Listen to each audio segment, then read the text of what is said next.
आप लोगों की অফিস ভাঙছে, জোর করে দখল করছে, এসআইআর নামে আপনারা দেখেছেন ভোট লুট করেছে যাতে যে সিটগুলো জিততে পারে।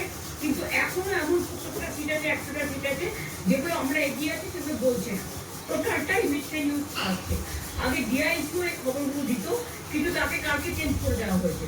টোটালটা ইলেকশন কমিশন নিজের ইচ্ছে মতো খেলছে এবং সাথে কেন্দ্রীয় বাহিনীকে দিয়ে, এবং আমাদের পুলিশরা টোটাল মাথা ব্যথা করে কেন্দ্রীয় বাহিনীর আন্ডারে কাজ করছে।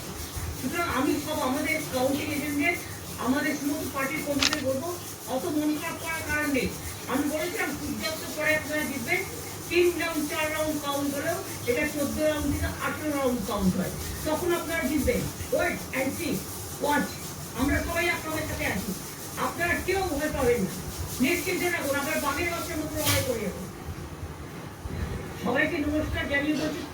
जी में सुन लीजिएगा, क्योंकि वो बंगाली में बात कर रही थी। बड़ी खबर, ममता बनर्जी ये कहने की कोशिश कर रही है अपने इलेक्शन एजेंट्स को, काउंटिंग एजेंट्स को, कि मत जाइए छोड़कर, क्योंकि अभी उनके मुताबिक सिर्फ 2 या 3 राउंड्स की काउंटिंग हो चुकी है। वो कह रहे कि हो सकता है सूर्यास्त के बाद स्थिति पलट जा सकती है, इसीलिए बिल्कुल भी आप छोड़कर मत जाइए, पेशेंस बनाए रखिए, वहां पर अपने सीट छोड़कर ना जाए। ये भी कहने की ममता बनर्जी की यहाँ पर कोशिश है, और उन्होंने अपने सारे कार्यकर्ताओं को और काउंटिंग एजेंट्स को ये अपील की हुई है। लेकिन फिलहाल जो 293 सीटों के रुझान हमारे पास है, उसके मुताबिक 190 सीटों पर बीजेपी आगे चल रही है, जबकि तृणमूल कांग्रेस 93 सीटों पर फिलहाल आगे चल रही है।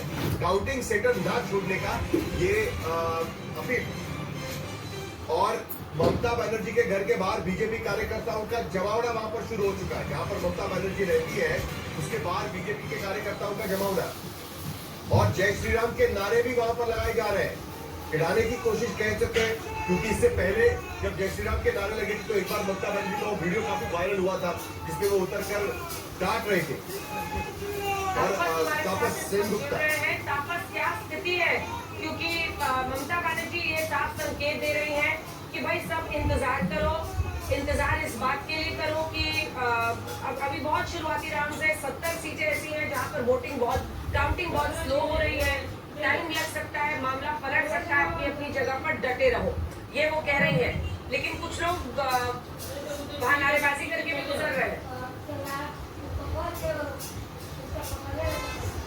जी देखिए अंजना, हम इस समय ममता बनर्जी के घर के सामने खड़े हैं, और 2021 में इस समय दोपहर 12 साढ़े 12 बजे जो मंसर था, वो काफी लोगों का जमावड़ा और यहाँ पर सेलिब्रेशन किया जा रहा था। लेकिन इस बार जो अर्ली ट्रेंड्स है वो कहीं ना कहीं बीजेपी के पक्ष में दिखाई दे रहा है। लेकिन अभी भी 60 से 70 ऐसी सीटें हैं जहां बहुत धीमी तरीके से काउंटिंग चल रहा है, और कई सारे ऐसे सीटें हैं जहां पर तृणमूल का प्रदर्शन अच्छा माना जाता है। तो इस वजह से ममता बनर्जी कुछ देर पहले सोशल मीडिया में अपने कार्यकर्ताओं को आग्रह की है कि किसी भी सूरत में वो काउंटिंग टेबल ना छोड़े, और निशाना साधते हुए बीजेपी पर यह आरोप लगाया कि बीजेपी ने साजिश के तहत इन बैलेट्स को पहले काउंट करना शुरू किया ताकि बीजेपी के पक्ष में जो रिजल्ट है वो दिखे।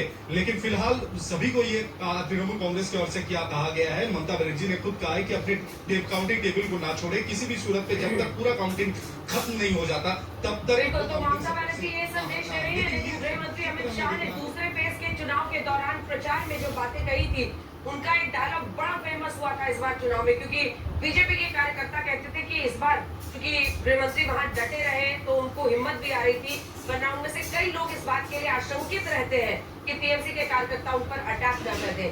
तो ये लाइन थी गृहमंत्री अमित शाह की कि टीएमसी के गुंडे दिखे तो उल्टा लटका के सीधे कर देंगे।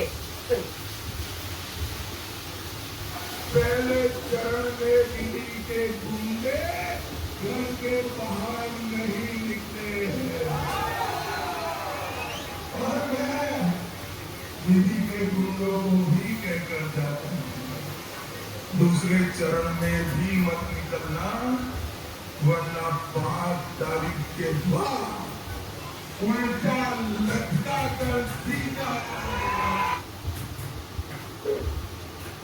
तो गृह मंत्री अमित शाह ये कहते हुए कि दूसरे फेज के चुनाव के पहले कहा था कि टीएमसी के गुंडे इस बार भी मत दिखना बाहर चुनाव के समय में, नहीं तो उल्टा टांग कर सीधे कर दिए जाओगे। बहरहाल इस बार का चुनाव सिर्फ कुर्सी नहीं, उसकी मजबूती और जनता के साथ विकास, इसका जोड़ सबसे